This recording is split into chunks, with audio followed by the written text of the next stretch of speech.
अस्सलाम वालेकुम। Previous lecture में हमने देखा था masses and moments and centre of mass of thin rod wires और plates with variable density. Now we extend the our calculation to multiple integrals and use this calculation to find the masses and moments of thin plates with varying density. ठीक है. So first we see that the mass of this of any thin plate, these thin plates can be any plates of aluminium sheets, or it could be any triangular strips that lies in the plane.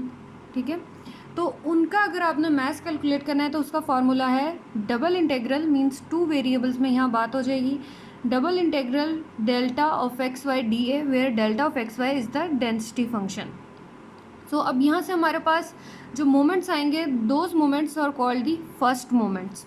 अब first moment about x axis क्या होता है, that is equal to double integral y delta of x Y D a, and about Y axis that is equal to double integral X delta of x Y D A.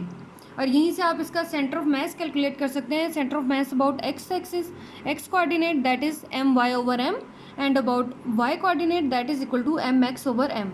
अब इन results को use करते हुए हम find करते हैं find the centre of mass of a thin plate of variable density. Previous lecture में हमने जो centre of mass of thin plates calculate किए थे वो कांस्टेंट डेंसिटी के रिस्पेक्ट थे. अब हम देखते हैं कि अगर हमारे पास वेरिएबल डेंसिटी होगी, तो अगर वेरिएबल डेंसिटी है तो उसके लिए हम मल्टीपल इंटेग्रल्स का कॉन्सेप्ट यूज़ करते हैं. वो डबल इंटेग्रल भी हो सकता है, ट्रिपल इंटेग्रल भी हो सकता है. ठीक है.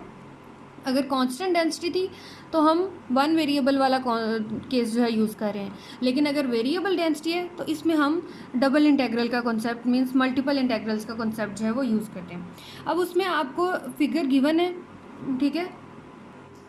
अब इसमें क्या है कि हमारे पास जो थिन प्लेट है वो एरिया वो बाउंडेड है बिटवीन एक्स एक्सिस, और उसमें bounded by the X axis and the lines X equal to 1 and y equal to 2x. इन टू लाइंस के दरमियान में ये जो हमारे पास रीजन है ये बाउंडेड है, या जो स्ट्रिप है वो बाउंडेड है. अब इस स्ट्रिप का हमें डेंसिटी गिवन है. इसकी डेंसिटी क्या है, that is 6x plus 6y plus 6.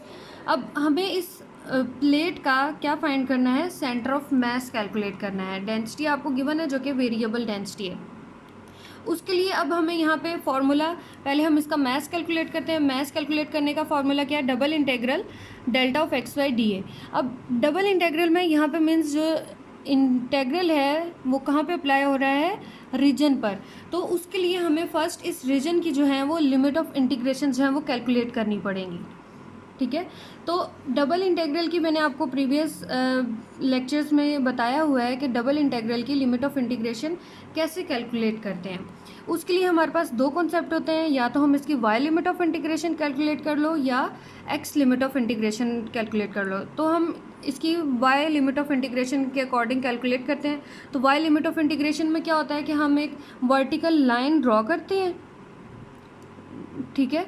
तो जिस पॉइंट से, सपोज मैंने ये आपके पास ये रीजन है, इसमें मैंने एक वर्टिकल लाइन ड्रॉ की है, तो जिस पॉइंट पे वो लाइन एंटर हो रही है that is the starting limit, और जिस पॉइंट पे उसको लीव कर रही है that is the ending limit Y axis की. ठीक है.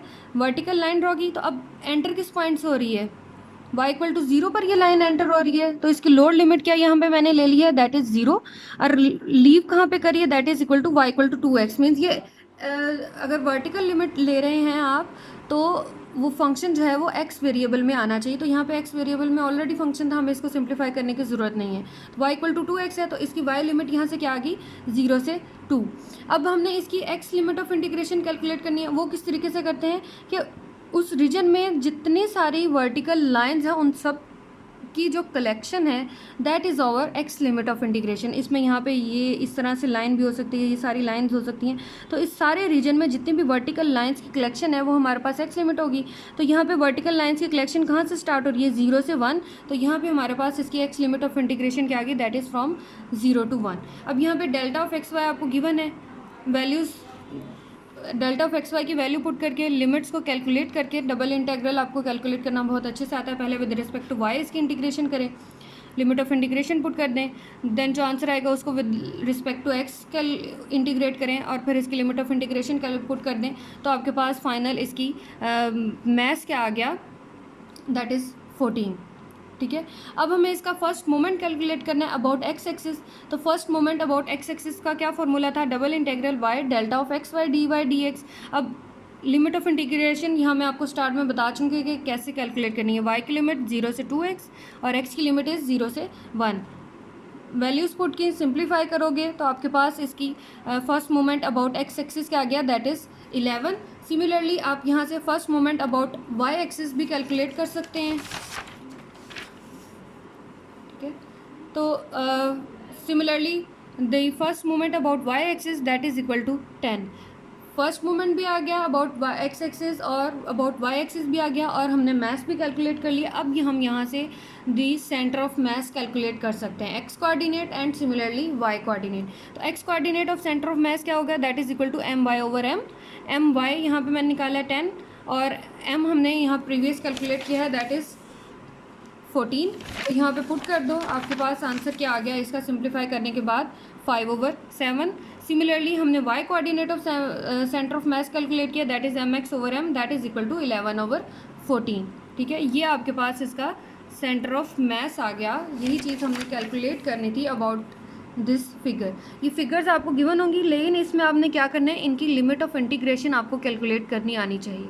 वो यही मैंने आपको प्रीवियस आप देखें कोई लेक्चर में मैंने बताया भी हुआ है कि लिमिट ऑफ इंटीग्रेशन कैसे कैलकुलेट करते हैं। वर्टिकल लिमिट ऑफ इंटीग्रेशन भी हो सकती है या हॉरिजॉन्टल टेस्ट भी हो सकता है। वर्टिकल में आपने वर्टिकल लाइन ड्रॉ करनी है, जिस पॉइंट पे एंटर हो रहा है that will be starting limit और जिस पॉइंट पे एंटर हो रहा है that will be the ending limit. और फिर उस रीजन में जितनी भी वर्टिकल लाइन्स की कलेक्शन होगी that will be our limit of X axis.